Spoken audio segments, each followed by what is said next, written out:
저희들이 드려야 할 것입니다. 욥은 절대적인 신앙을 가지고 있었어요. 그렇죠? 상대적인 신앙을 가진 사람이라면 건강과 물질 그 축복 때문에 예수를 믿는 자가 되고 맙니다. 자신은 그렇지 않다고 말해도 실질적인 신앙의 모습은 기복신앙이라는 거지요. 주님의 일이 우선입니다. 그렇게 말해도 실상은 자신의 일이 먼저인 그런 분들이 참 많습니다. 아무리 영생을 이야기하고 영적인 삶이 우선이라고 하는 말씀을 드려도 그 피부로 느끼지를 못해요.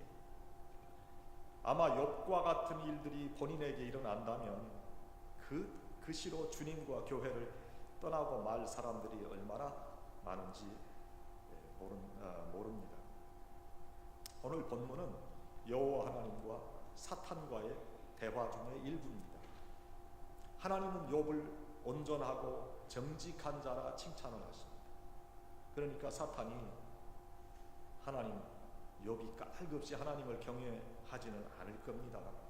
하나님이 그에게 복을 주시고 번성케 하시니 경외하는 것 아닙니까? 하나님이 그의 모든 소유를 거두어 들이시면 그가 분명히 하나님을 배반하고 떠날 것입니다. 이렇게 주장했습니다. 이에 대해 하나님께서는 그의 몸에 손을 대지 말라 그러는 조건을 주시고 사탄이 욥을 시험하게 허락하셨습니다. 하나님께서 왜 그러셨을까? 여러분 어떻게 생각하세요? 하나님께서 욥에 대한 신뢰가 있으시니까 그런 거예요. 다른 사람은 몰라도 욥은 상대적인 믿음이 아닌 절대적인 믿음을 가지고 있다고 욥을 믿고 그에 대한 무한한 신뢰를 하나님께서 보여주신 거예요. 그러나 욥의 입장에서 본다면 아무런 이유가 없는 고통과 시련을 겪게 되는 거예요. 욥은 고통 중에서 그 이유를 생각합니다. 그 의미가 무엇인지 하나님께 묻습니다. 때로는 그 의미를 알 수 없는 시련 가운데 발버둥을 치고 괴로워했습니다. 그러나 그는 하나님께 대한 그의 무한 신뢰를 버리지 않았어요. 그에게 일어나는 그 어떠한 시련도 그로 하여금 하나님을 배반하지 못하게 했어요. 하나님을 향한 그의 헌신을 포기하지 못하게 했다. 그는 그의 시련을 통해서 절대적인 신앙인으로 거듭나 모든 것을 다 잃어버리는 그 고통 속에서 하나님을 만나는 기쁨까지 누리게 됐습니다. 어떠한 시험 가운데 있어도 그가 하나님의 섭리 안에 있었음을 고백하게 되었다. 신앙의 시련 후에 욥은 잃어버렸던 모든 것을 풍성하게 회복했습니다. 분명한 것은 하나님께서 욥을 시련의 영광로에 넣어 두신 것은 그에게 고통을 주고 그를 힘들게 하시려 하신 것이 아니라 그가 하나님의 섭리 안에 있음을 확인하고 욥이 자신의 절대적인 하나님을 향한 믿음을 확인하기 위한 기회를 주시기 위함이라 하는 것. 사도 바울은 고린도전서 10장 13절에 사람이 감당할 시험 밖에는 너희가 당한 것이 없나니 오직 하나님은 미쁘사 너희가 감당하지 못할 시험 당함을 허락하지 아니하시고 시험 당할 즈음에 또한 피할 길을 내사 너희로 능히 감당하게 하시느니라. 그렇게 말씀합니다. 우리가 신앙생활 하는 가운데 때로는 우리에게 의문이 드는 경우가 있어요. 하나님 앞에서 내가 의롭고 정직하고 진실하게 내가 최선을 다했는데도 우리에게 닥치는 고통과 어려움이 있을 때 그 고통의 의미를 알지 못할 때가 있어요. 말씀대로 내가 살아보려고 최선을 다했는데 뜻밖의 시련이 나에게 다가와서 고통 속에 거하게 될 때 내 믿음에 대해서 회의를 느끼는 경우도 있습니다. 바르고 정직하게 최선을 다하며 살아온 이들에게 이러한 일이 있을 수 있다는 거예요. 적당히 현실과 타협하면서 신앙생활하는 자들에게는 일어날 수 없는 그러한 의문이지요. 자신의 부족하고 타락한 신앙생활로 인해서 고난을 겪는 경우는 그 누구가 그 이유에 대한 설명을 주지 않아도 자신이 그 이유를 잘 압니다. 그러나 욥의 경우는 잘못된 신앙이 그의 시련의 이유가 아니에요. 분명히 우리가 믿고 고백해야 하는 것은 하나님은 좋으신 하나님이시라는 거예요.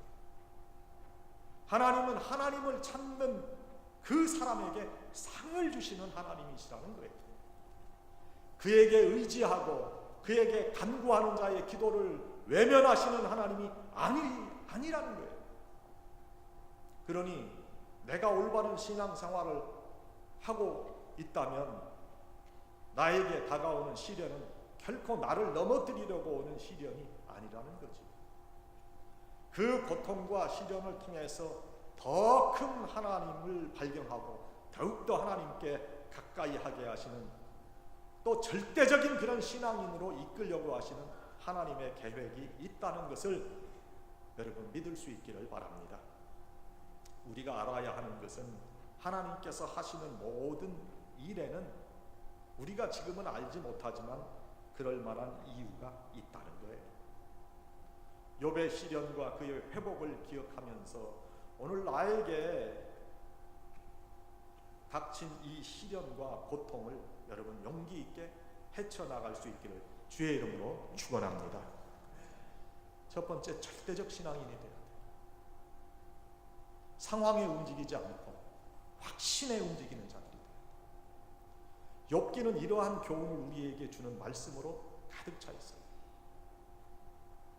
풍성하고 여유로운 환경에서만 주님을 믿고 섬기는 자는요, 이 상대적인 신앙입니다. 하나님께서는 절대적인 그런 신앙인을 찾으십니다. 절대적 신앙인이 돼요. 신앙의 본질이 뭐예요? 무엇이 신앙입니까? 주일 교회 오는 게 신앙입니까? 기독교 신앙은 우리들이 이 세상에서 호의호식하는 것을 신앙의 본질이라고 말하지 않아요. 하나님 안에서 구원된 하나님의 백성으로 하나님을 예배하며 그 정체성을 확인하는 것이 기독교 신앙.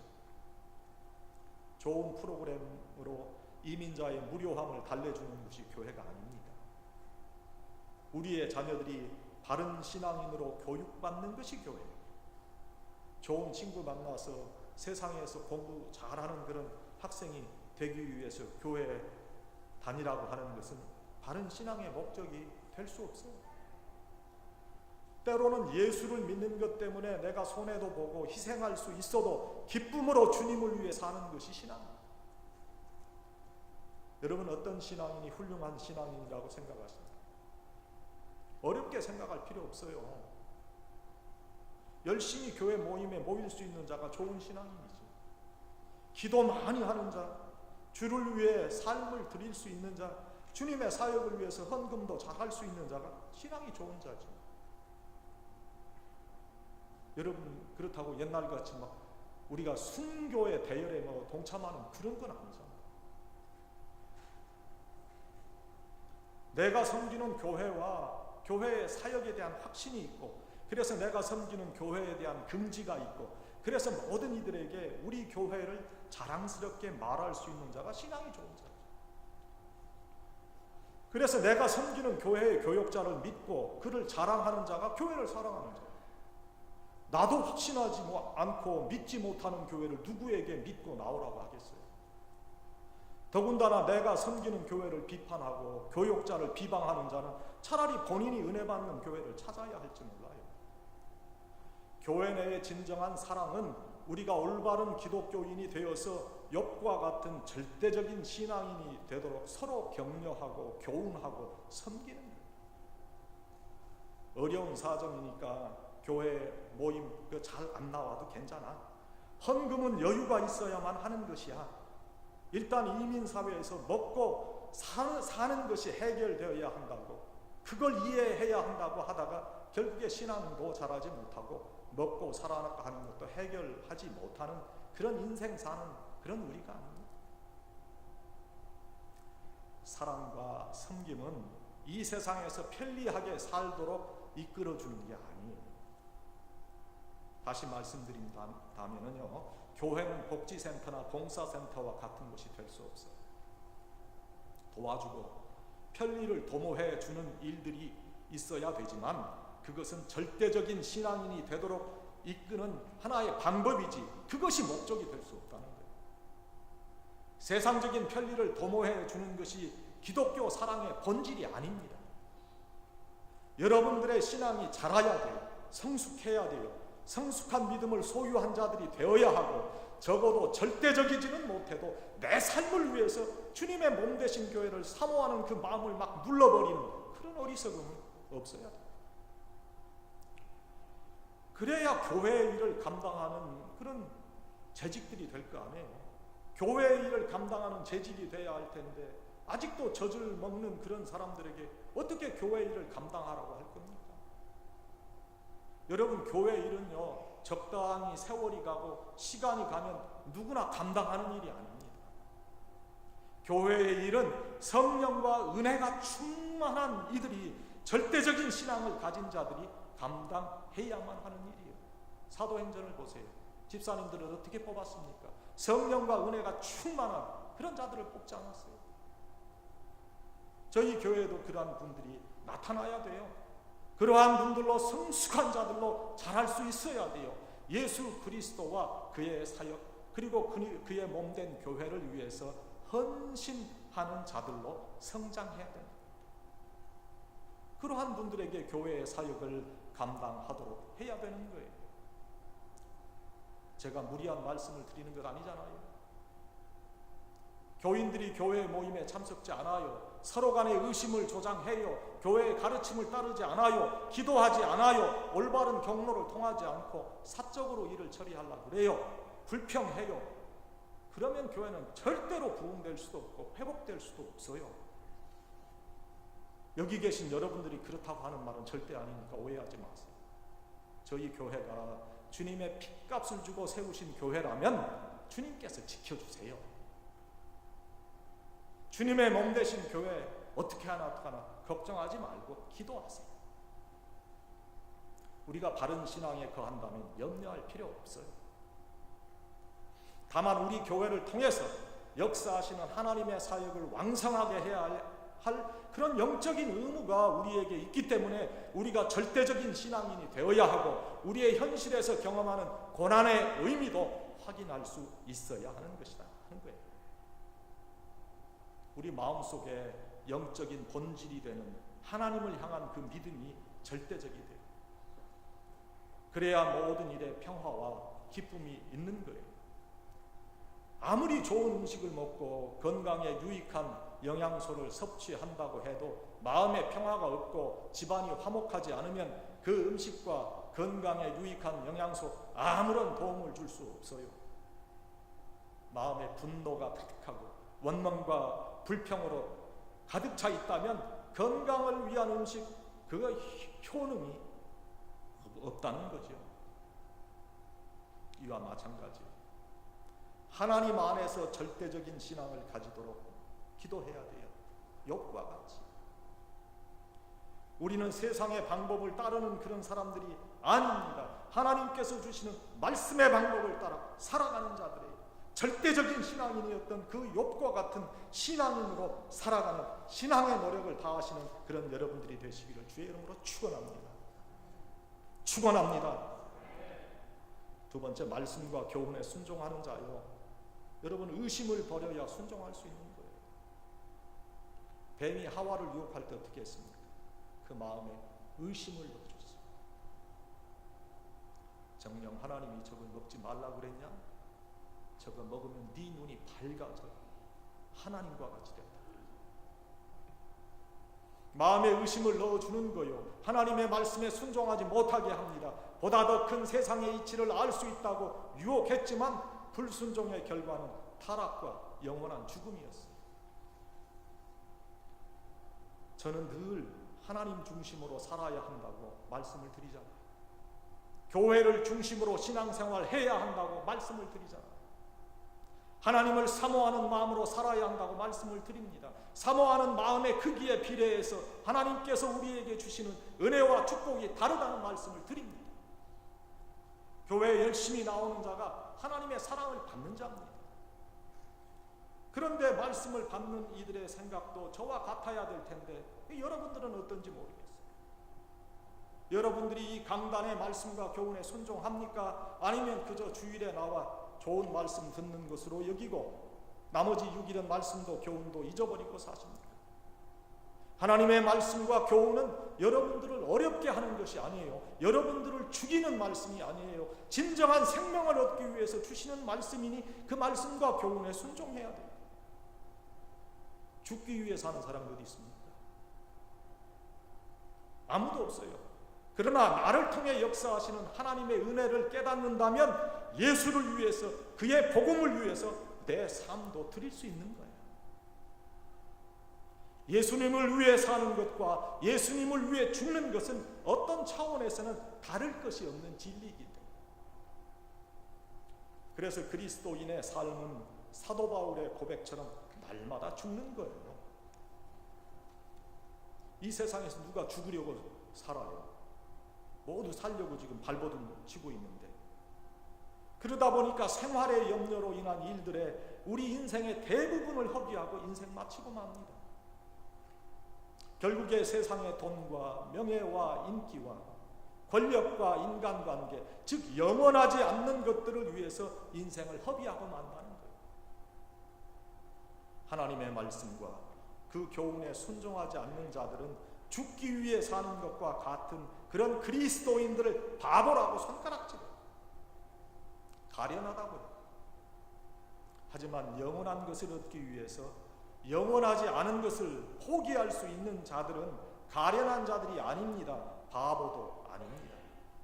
하나님의 말씀과 교훈에 순종하는 것은 말씀대로 사는 것을 의미하는 거예요. 기독교인들에 대한 비난과 비판이 아주 거센 그런 시대에 살고 있어요. 그러한 비판이 있지만 주눅들지 않고 꿋꿋하게 하나님의 말씀대로 순종하며 살아가는 자들도 있습니다. 오른손이 하는 것을 왼손이 모르게 하라는 그런 말씀대로 은밀하게 희생과 섬김의 신앙을 실천하는 자들이 있단 말이에요. 강원희 선교사가 있어요.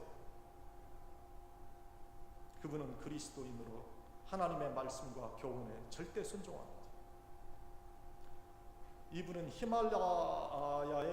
히말리아의 슈바이처라는 그런 별칭으로 불리는 자입니다.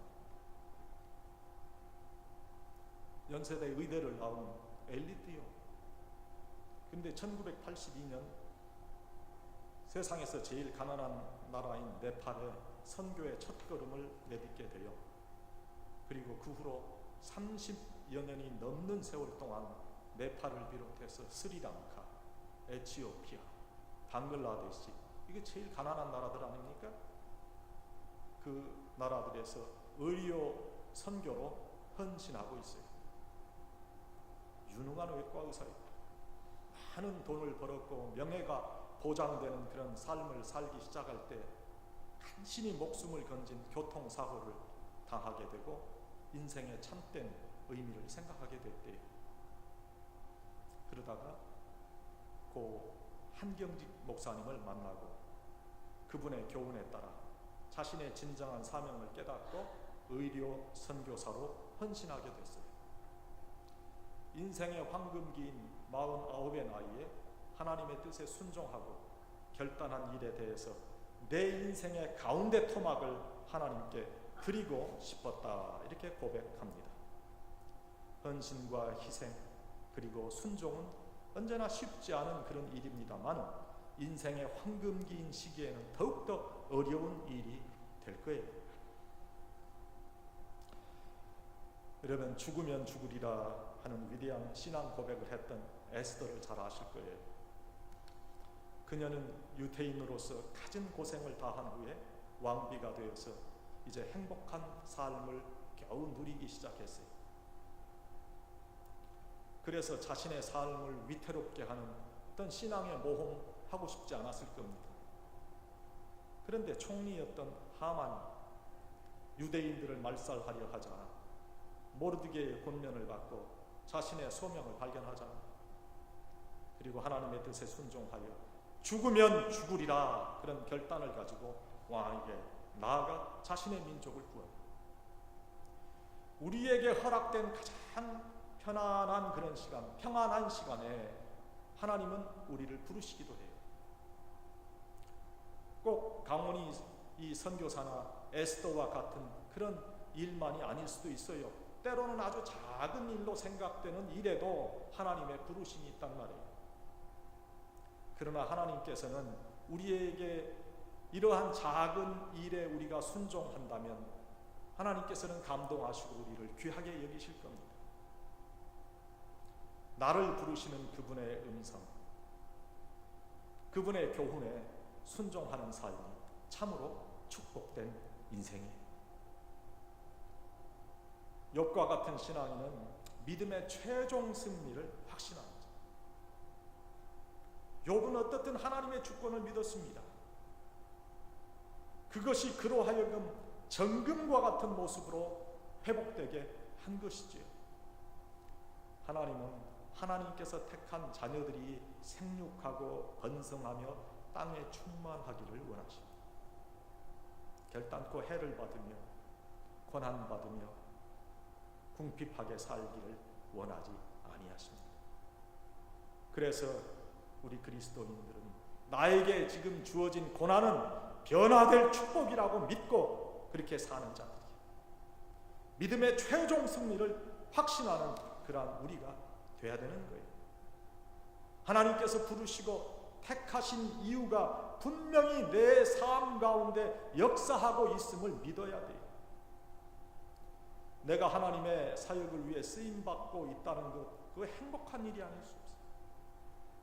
내가 하나님의 크신 섭리 안에 있다면 지금 당하는 이유를 알 수 없는 고난을 견딜 수 있단 말이죠. 여러분, 우리를 힘들게 하는 상황의 크기가 문제가 돼서는 안 돼요. 내가 하나님을 의지하며 내 가슴에 품는 이 최종적인 믿음의 승리를 얼마나 확신하는가 하는 것이 중요한 거예요. 다윗이 하나님의 사랑과 축복을 받은 이유가 사무엘상 16장 7절에 기록되어 있어요. 뭐라고 말씀하십니까? 사람은 외모를 보거니와 나 여호와는 중심을 보느니라. 다윗의 중심이 뭐예요? 블레셋의 거대한 장군이었던 골리앗 앞에서 모두가 다 피하고 도망칠 때 다윗은 하나님을 믿는 믿음의 최종 승리를 확신했어요. 여호와께서 나를 사자와 곰의 발톱에서 건져내셨는데 이 블레셋 사람의 손에서도 나를 건져내시지 않겠습니까? 사무엘상 17장 37절의 말씀입니다. 내가 아니요 싸우는 것은 하나님이세요. 하나님께서 나를 위해서 싸워 주실 것이라는 믿음이 확실했어요. 그 중심에 하나님이 계셨어요. 다윗은 철저하게 하나님 중심으로 살았던 사람입니다. 하나님의 능력을 믿었기 때문에 블레셋의 거인 장군을 두려워하지 않았습니다. 여러분, 상황을 두려워하지 마세요. 상황은 바뀔 수 있어요. 다윗은 사울 왕의 권력이나 형들의 전술이 아닌 오직 하나님만을 의지하는 믿음을 가지고 생명을 걸고 골리앗과의 전투에 임했고 승리했습니다. 하나님께서는 다윗의 하나님만을 의지하는 그 믿음을 보시고 그를 축복하신 거예요. 사람은 다 똑같아요. 여러분, 특별하게 선하게 의롭게 진실하게 그렇게 사는 사람은, 그런 사람은 거의 성자에 가까운 사람, 그런 사람 얼마 없어요. 그러나 하나님께서는 그러한 우리의 어떤 삶의 모습을 보시고 우리를 축복하시고 너 의롭게 살았구나, 너 착하게 살았구나, 그래서 우리를 갖다가 축복하시는 것이 아니라 우리가 비록 부족하고 때로는 유혹에 넘어져 실수하는 그런 부족한 인간일지라도 하나님을 의지하는 그 믿음을 가지고 있다면 하나님께서는 그것을 보시고 우리를 축복하신다 하는 거예요. 하나님께서 다윗의 하나님만을 의지하는 믿음을 보신 거예요. 다윗이 우리가 볼 때는 성군이라고 그러지만 얼마나 많은 사람을 죽였습니까? 성경에 보면 잔인해요, 잔인해요. 피를 얼마나 많이 흘렸는지 모릅니다. 그런데도 하나님께서는 그를 축복하시잖아요. 아브라함과 이삭을 보면 참 우리가 믿음의 조상이라고 해서 훌륭한 사람으로 생각을 합니다만 아브라함과 이삭도 보면 실수가 많은 사람들이 특별히 얼마나 비열했는지 몰라요. 자기의 부인을 자기의 부인이라고 말하지 못해. 자기 생명 때문에 누이라고 속이잖아요. 아브라함도 그랬고 이삭도 그랬고. 그러나 하나님께서는 그걸 보시고 그들을 축복하신 게 아니에요. 하나님을 향한 절대적인 믿음을 하나님께서는 귀하게 여기십니다. 역대하 16장 9절에 보면 여호와의 눈은 온 땅을 두루 감찰하사 전심으로 자기를 향하는 자들을 위하여 능력을 베푸시나니 하는 말씀이 있습니다. 하나님께 쓰임받고 하나님께 인정받고 하나님의 축복과 인도하심을 받는 길은 하나님께 올인하는 거예요. 하나님께 집중해서 주님의 인정을 받는 그런 우리의 심령이 돼요. 믿음의 최종 승리를 꼭 이루어야 해요. 하나님의 도우심과 인도하심은 분명하시지만 때로는 그분의 도우시는 방법과 시간이 우리가 원하는 방법과 시간과 일치하지 않을 수도 있어요. 하나님의 섭리는 욥을 결국에 축복하시는 것이었죠. 인간의 방법과 시간이 하나님의 방법과 시간과 일치하지 않는다고 해서 우리가 하나님의 축복에서 제외된 것이 아니라는 것을 우리가 확신하고 살아야 돼요. 욥기에서 배우는 교훈은 그것입니다. 하나님은 졸지도 아니하시고 주무시지도 아니하시고 우리의 출입을 지키시며 도우시는 분이십니다. 분명히 주무시지 않으시는 그런 분이지만 우리의 눈으로 볼 때는 마치 주무시는 것으로 보일 수도 있다는 거예요. 여러분이 당한 지금의 모든 상황이 여러분이 원하는 그런 그림이 아닐지라도 하나님께서는 결국에 우리의 심령에 우리가 흡족하게 생각하는 그런 그림을 그려주실 거예요. 분명히 우리들로 최종 승리를 이루게 하실 거예요. 분명히 우리의 믿음이 최종 승리를 노래하게 하실 거예요. 어려운 분들이 참 많습니다. 경제적으로 어려운 분들이 있습니다. 인간관계 어려운 분들이 있습니다. 말할 수 없는 건강의 문제를 안고 고민하고 고통하는 분들이 많습니다. 여러분들이 말하지 않아도 제가 다 압니다. 그런데 포기하지 말고 욥과 같은 절대적인 믿음을 가지고 하나님의 말씀과 하나님의 교훈에 순종하고 믿음의 최종 승리를 이루시는 여러분 한 분 한 분이 되시기를 간절히 축원합니다.